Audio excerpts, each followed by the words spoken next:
scenes. Okay. All right. Well, I'm going to share this to a full screen.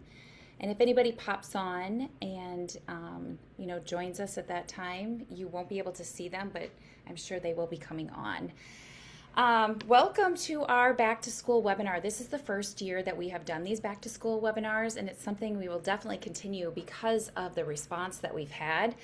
I know we had a number of people signed up last night, but had a very few attend, and it's kind of similar tonight. And then I have the high school one after this as well. But you will be getting a follow-up email with the Calm Down Corner kit in it.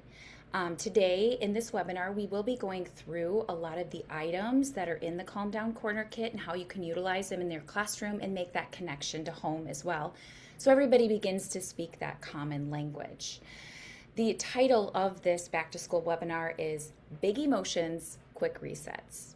Because we all work with those early learners, those elementary learners, and we know that they all have big emotions, big feelings, even though we can't always talk about them. But this gives us the opportunity to recognize them as teachers and navigate them quickly through resets. So I'm just going to introduce myself. Some of you know me, some of you I have not met before, but I am CEO and founder of Challenge to Change Incorporated.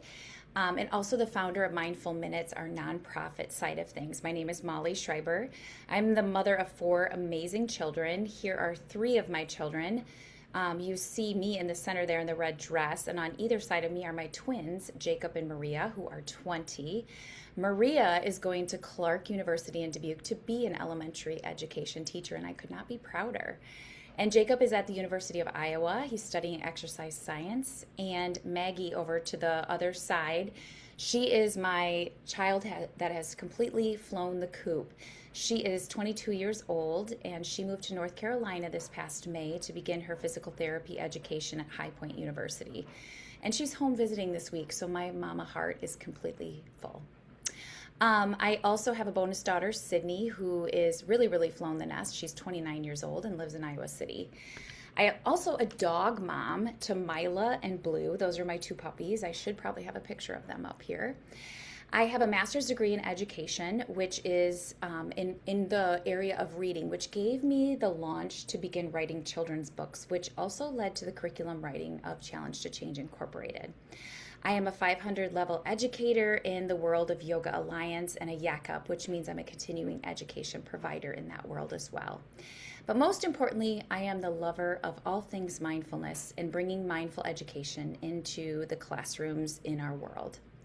My noble goal in life is raising happy, healthy, safe kids who make the world around them better than they found it.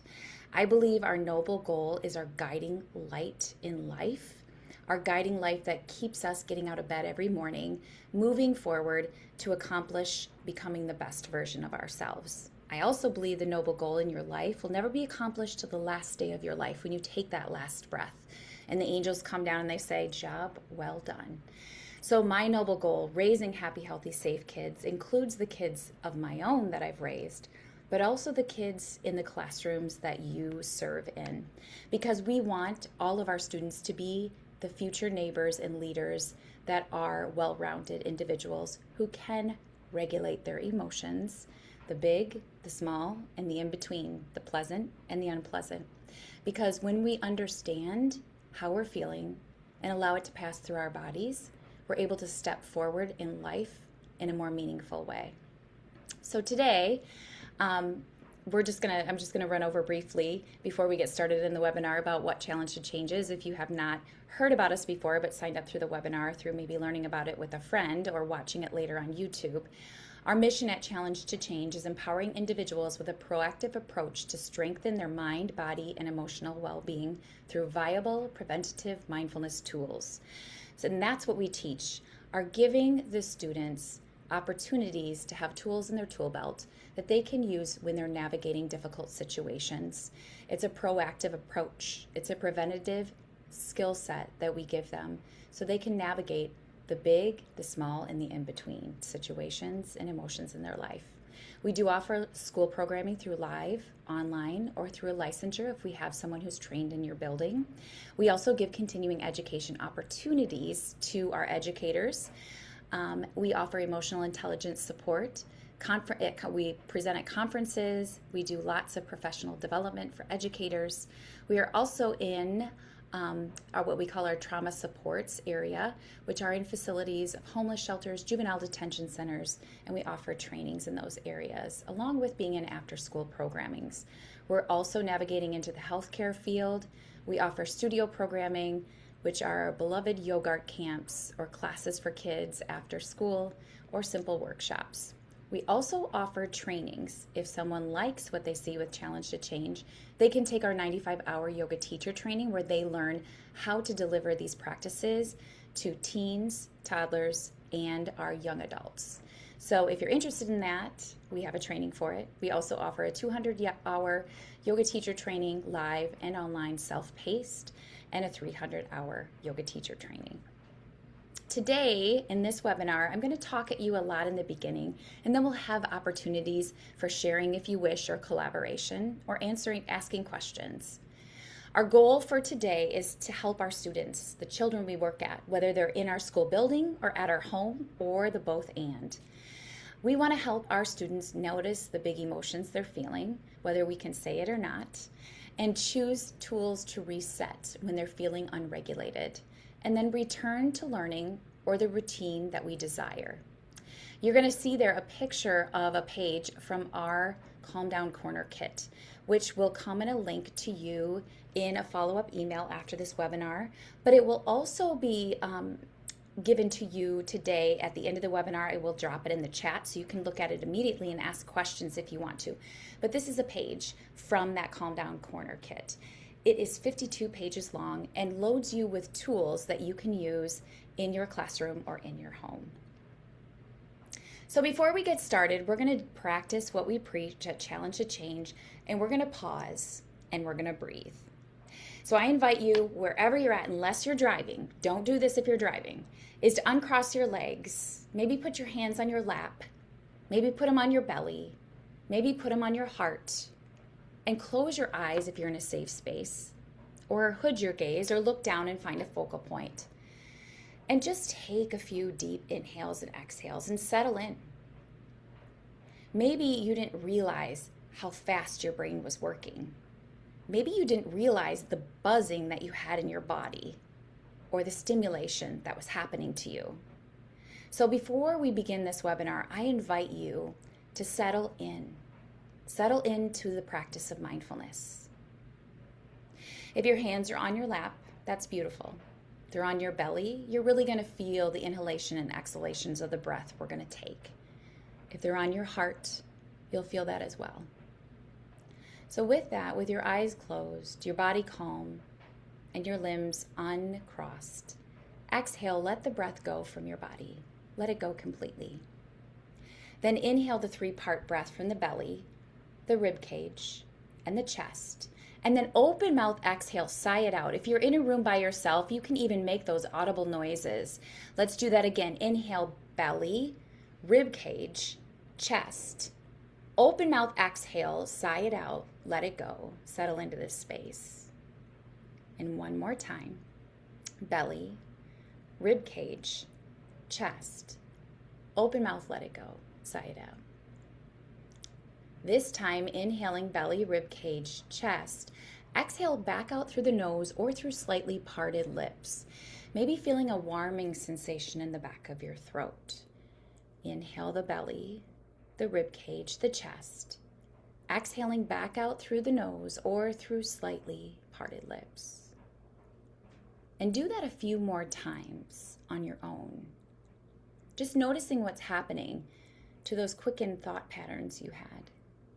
Notice what happens maybe to the buzzing in your body. How it begins to settle in. After you've taken a few of those breaths, I'd love for you to set an intention for yourself.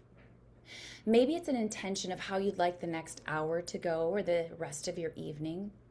Maybe it's an intention for your school year, how you'd like it to go, how you would like to navigate those next 200 days-ish of school. And once you've set that intention, take 2 more of those beautiful breaths, making them audible or exhaling out through the nose and slightly parted lips. Bringing that intention into you as part of you. Bring it forth as a manifestation of what you'd like to come to pass. We are truly the creators of our reality. So take that moment to visualize it, breathe with it, feel it, embrace it, and bring it forth as if it's already come to pass. And then when you're ready, but not before, blink open your eyes, and we'll learn a little bit about how you can help the children in your home and in your school, or the both end. We know as educators there are many back-to-school challenges. And we're not just talking about the challenges for us as educators, we're also talking about the challenges that we see in our students, whether it be at home or at school. Sometimes our mornings are rough if we're a parent in the home. We watch the morning stress happen from the routines that we try to set up the first week of school. We notice the after-school meltdowns that sometimes happen, especially in our early learners like elementary students, because they've held it together all day in school, and we notice them falling apart at home. We know that our elementary students struggle with different routines in the beginning, but once they're set up, we're so set up for success. We might also notice that setting up homework routines can be a struggle, and bedtime routines, getting to bed early, can be a struggle. When we take time to set these up for success, utilizing tools like mindfulness and the Calm Down Corner Kit, we can't help but be successful. At school as educators, we know that our students, they really struggle with restlessness, of sitting still, of paying attention, of learning all the routines and remember them day to day. They struggle with worry of how maybe their parents are doing at home, or about their siblings in the other classroom, or they simply worry because they're not sure what's happening next, or they may not feel safe quite yet. We also know that our students have trouble focusing at the beginning of the year, especially. So using tools like the brain breaks that are offered in the Calm Down Corner Kit will help set you up for success. Because we know transitions, they are hard at the beginning of the school year, but we also know the benefit of when we set them up for success. So what is the Calm Corner? What is what we're talking about here? A calm corner is a reset space, not a punishment. And I don't always like to take time to define what it's not, but I think it's also important to name what it is not so that we can use it and set it up for success in our home or in our classroom. A calm corner is something that we give as a routine for the students. It's something that we model because as educators, we know we have to model over and over and over again. A calm corner is a predictable routine where our students choose two tools that you have taught them, two tools that are in your Calm Down Corner Kit, two tools if you're one of our mindful education schools that you find in our resource center that you can use, that the students can choose to help regulate. Then it's setting a timer, whether it be a 1-minute timer, a 2-minute timer, or a 3-minute timer, and those are located on our YouTube channel if you want some fun timers, that can help the student know when they are done with their practice, they're done connecting with themselves and self-regulating, and return back to the classroom. These two tools are utilized a lot in the Calm Corner, but over time, we want these tools to become tools that they use when they're sitting at their desk, when they're navigating those transitions, when they're setting themselves up for homework at home or going through their bedtime routine. These two tools that you may teach in the classroom are our hope that they transfer into the home, and vice versa if you are a parent teaching them at home, to have them transfer into the classroom for your students. When we set up our Calm Down Corner, we want to include a few things. This is all outlined in the kit if you want to take the time to read it after this webinar. But something that really sets us up for success is having a choice board. A choice board may be just a panel that's inside, or a poster that's inside your calm down area. Maybe it's actually the space that they walk into, like a little box that is set up with choices that they can make. It also includes a timer, whether that be through an iPad or a timer that is simply something that's old-fashioned that beeps when it goes off. It also includes breathing visuals, which are included in the Calm Down Corner kit, movement cards, which are also there, emotions charts, and sensory tools. These are all important pieces that you definitely want to set up in your Calm Corner kit so the child can make those two choices, practice them with the timer, and then return to learning. Today, we're going to go through a few of those items that you may want to put on your choice board. And again, these are all outlined for you in the Calm Corner kit. Our goal is for our students to pick two tools that match their needs, that match what they need to do to self-regulate, what they need to do to feel comfortable in their bodies. There are students that come in all walks of life, high energy, low energy, some students that are really focused or unfocused, some that are very anxious or worriers, some that just need to take deep breaths because they breathe only in their chest, which brings about anxiety. So we have items inside of our Calm Down Corner kit, and a few of them we're going to share tonight that are tools that you can teach right away to your students and have them use to self-regulate. The first one is a high energy one. If a student is feeling really high energy, is to shake and freeze or do some wall pushes. These are not anything that we don't know already about, but maybe we just need to be reminded to be a little bit more mindful to use them. We also have some worry tools for the anxious child, which are breathing techniques like square breathing or 5-4-3 grounding, which is a sensory technique. We also have focus techniques like tap, tap, breathe, and chime count. So tonight, I'm going to talk about a few of these items that you can use from your Calm Down Corner kit.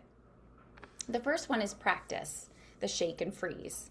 It's a quick energy reset, which allows the student to move, then freeze, and then notice the stillness and the difference between the two. So we want them to feel the movement.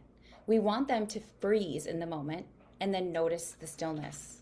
Back in the day, and I am really aging myself here, is something that I used all the time in the classroom was Greg and Steve, I believe was their name, and they had the freeze dance. And so the students would dance around the room, and then when they sang the word freeze, everybody would freeze in a position, and the students would be able to notice the difference between the movement and the stillness. And then the song would start again, and they would move. It was that simple 3-minute song that made all the difference for the entire classroom, for them to feel very present in their physical bodies and become ready to learn. When you use your Calm Down Corner kit, it may not be that they listen to Greg and Steve with headphones, but maybe it's a simple shaking of the body and freezing. Maybe it's the simple movement of 10 jumping jacks, then freezing. Maybe it's doing 10 lunges on each side and freezing and noticing the stillness, because we do have those high energy kiddos that need to get out that extra energy and notice the stillness. Then, after that is done, have the students bring in I am statements like, I am steady and ready to learn, and then return to learning. Remember, the timer is important in there too, whether it be a 3-minute song, a 1-minute timer, a 2-minute timer, or a 3-minute timer. Another great practice to do that's in your Calm Down Corner kit that's illustrated and can be put up on your board is practicing the wall push. This is allowing a student to really come up against a very strong force and push the wall.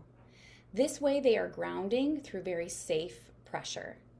This is also good for the high energy kiddo, but it's also good when kids are experiencing emotions, feelings of frustration, restlessness. Sometimes it's really good for everyone to go and push the wall before they do their homework. Maybe they want to push the wall high, push it low, so you get some squats in there as well. Maybe you want to have them push it with one hand and then the other hand. There are so many ways that you can make the wall push fun and engaging for the entire classroom, but also illustrate it as a tool they can use in their calm down corner. Something that's a great practice to do, and if you've ever heard of tapping, it's a wonderful practice, and it's simply tapping parts of the body and connecting it to breath. When we do this, sometimes a quick tapping practice can be tapping the right hand, then the left hand, and then pause and breathe. Tapping the right hand, tapping the left hand, and pausing and breathing. This tool of tapping combines rhythm, coordination, and it practices breathing. It's a great way for them to do it and then return to learning, but it's also something they could easily do on their desk. Sometimes you want to add on to it where you tap on the right, you tap on the left, you tap on the top of your head, you tap on your collarbones, you tap on your lap, you tap on your left shoulder, you tap on your right shoulder, you tap on both shoulders. You can even bring in counting so everyone's tapping together and notices that rhythm, feels that coordination, and feels that sensory input that's coming into their body. It's also a great distraction from what's going on, as well as bringing in the right and the left hemisphere of the brain to work together. These are not just good practices for the classroom. They're great to use as a parent as well in cars or at bedtime before they go to bed. It can be even something as a parent that you could do for your child on their body. Another practice that we talked about was the 5-4-3, which is a sensory practice. And sensory is integration, what you see, what you hear, what you smell, what you taste, and bringing in all those 5 senses. And then I always like to say that there's that 6th sense. It's what you know from your gut. And your gut is your second brain. So when you truly listen to that intuition, great things can happen. So I always say there's 6 senses. But when you practice 5-4-3 or train your students or your child to practice 5-4-3, you ask them to look around the room and find 5 things that they can see. What are 5 things that are safe that you can see and name them? Is it the clock, your desk, the color purple, your teacher, the ground beneath you? What are 4 things that you can feel? The fuzzy carpet underneath you? Can you feel the coolness of your skin? What are 3 things that you can hear around you? Then it goes into what are 2 things that you can 2 things, see, feel, hear. What are 2 things that you can, oh my gosh, I'm trying to blank. And then it's 1 thing that you can taste. And usually it's the taste that's within their mouth. After the students practice this in the calm down corner or at home, have them close with the phrase, I am here, I am safe. Because what the sensory practice allows them to do is notice their surroundings and to feel safe within their surroundings. I am here and I am safe. This is also really great to use before taking a test in the classroom. So it distracts the child from looking at their test or feeling that anxious feeling to noticing all the things around them that they actually have control of. And that's utilizing the senses. Calm down corner examples of how you could bring these practices in are coming back in from recess. Practice the shake and freeze because everybody's a little bit high energy. Then practice the tap, tap breath. And maybe you add on a little bit more to your tap, tap breath sequence. So you have your shake and freeze. Maybe you do the Greg and Steve dance that I did 25 years ago. Oh my gosh. And then the tap, tap breath. And add on to the tapping every single day. Add on to your routine. This not only gets that extra energy out or distracts them from what has happened out at recess, It distracts them from tattling on each other or bringing it in the classroom and allows them to refocus, become distracted, and ready to learn. A home example of using two of these things we've already learned together is the wall push, and then a snack, and then homework. So they get that extra energy out, they're fed with nutritious food, and then they're ready to conquer homework. And they've had that little bit of break. There are so many different ways that you can use all the items in your Calm Corner kit, but these are just some examples of how you can do it. And I told you earlier, I don't always like to talk about what we shouldn't do with our Calm Corner or what we shouldn't do with these routines, but I do think it's helpful to talk about common mistakes and things that you might want to avoid as the educator or the parent. You may want to avoid teaching tools only during crisis. Students are not always ready to absorb these mindfulness practices, these sensory practices, when they're in crisis. You want to teach them as a preventative and proactive approach. You want to teach them when they're calm. You want to teach them for routine. You want to teach them when they are not feeling those big emotions or those really, really tiny ones. You want to teach it when they're feeling in between, when they are already self-regulated, so they absorb it, they take it in, and they practice it. You also want to avoid, and we know this as educators, teaching too many tools at once. Start your year teaching one tool a day. Over time, you're going to come up with so many different tools. The Calm Down Corner kit you will get will give you so many tools.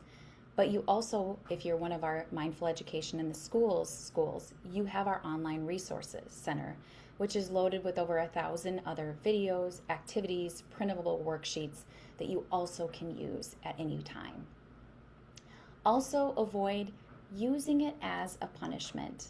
Your calm down time is a time for you to understand what you're feeling, noticing it's too big for your little body, and self-regulating by choosing those tools, setting a timer, and returning back to the classroom.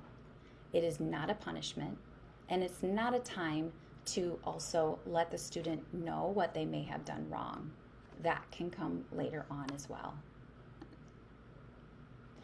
So if we're giving an example of what you might do in the first week plan in school or at home, is the first day, teach one breathing tool from the Calm Down Corner kit and repeat it on the second day. Then on that second day, teach one movement tool. Then on the third day, review the breathing tool, review the movement tool, and teach one grounding tool. Then on the fourth day, bring in the timer. How can we use those 3 practices we learned this week and set a timer? Which 2 of these practices would you like to do to a 1-minute timer, to a 2-minute timer, or to a 3-minute timer? On the 5th day, teach them the return step of how they use the tools and return to their learning. We again know how important modeling is to our children, whether they're in the classroom or at home. So we definitely want to teach them how we have expectations for the return to learn as well. So day 1, teach a breathing tool. Day 2, a movement. Day 3, a grounding. Bring in the timer and teach them how to return to learning. Our goal, if these practices are used in school, is for them to transfer into the home. And if they're taught at home by the parent, your goal is to have them connect to the school as well. So possibly if you're an educator utilizing these tools, share your favorite tools in newsletters, in other platforms that you use to communicate with the parents, what your tool is for the week or for the day that you've taught. Keep that common language going back and forth from school and into the home. Teach it to the kids in their routines so they know how to use words mindfully and use these practices mindfully. Also, educate each other, parent and teacher. When is the best time for support here? What is the Calm Down Corner to be used for, and what is it not to be used for? And our ultimate goal is to still have our Calm Corner, but also to use them at our desk, use them when we're going to do homework, use them before bed, use them when we know we are feeling big things in our little bodies. Because our ultimate goal is what helps the child return to their learning, return to the best version of themselves. At Challenge to Change, you've heard me mention a couple times that we do offer school programming. It's a curriculum that we do offer, and we have 6 different years of curriculum. So if you'd like to schedule an exploratory call and learn a little bit more about that, please go ahead and email me at my email. You have it probably from the website, but it's also simply molly@challengetochange.inc.com if you want to learn more about bringing these practices into your classroom in a deeper way or into your home in a more meaningful way. Now I have time for questions or collaboration before we get started. And I'm also going to, at this moment, drop the link of the Calm Down Corner kit into your chat as well. But before we begin, I'm going to stop recording and I will drop that in the chat for you. Any questions, feel free to unmute yourself and ask those questions.